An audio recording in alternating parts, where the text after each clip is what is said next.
Logging in. Here is how to get started creating an IRB application for approval using the Cayuse application system.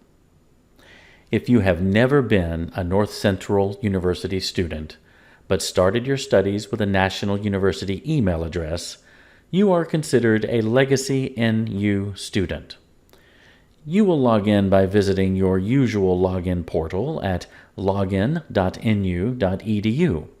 Once there, you will click the Cayuse IRB link on your landing page. You'll be taken to the Cayuse Research Suite, where you will need to click the link reading Cayuse IRB Human Studies Compliance. This will take you to your Cayuse dashboard. We'll return to the dashboard in a moment.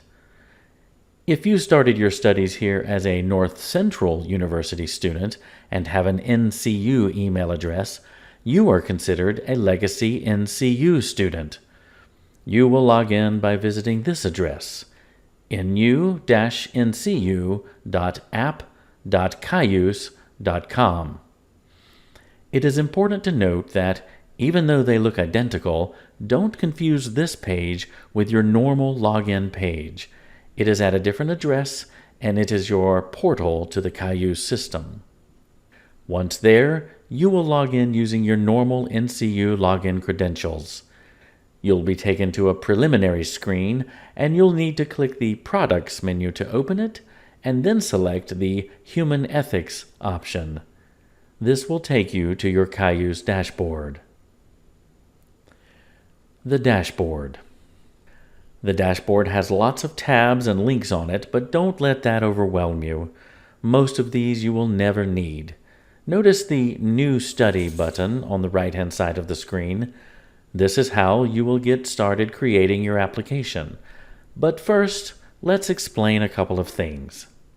The study that you create in Cayuse is essentially a folder.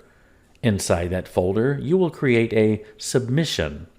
And that submission is what an IRB analyst will review. So let's get started. Starting an application.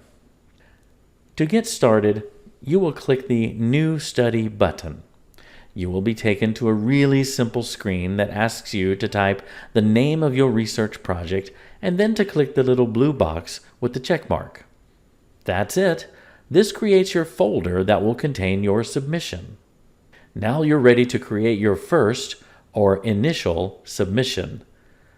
Click the New Submission button. Notice that a sub-menu appears with only one option, Initial. Click the word Initial and you will have created your initial submission for your application. Don't worry about messing up.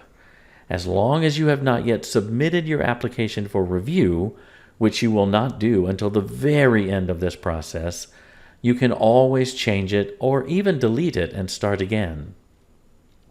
Now that you have your submission, you can begin editing it by clicking the Edit button.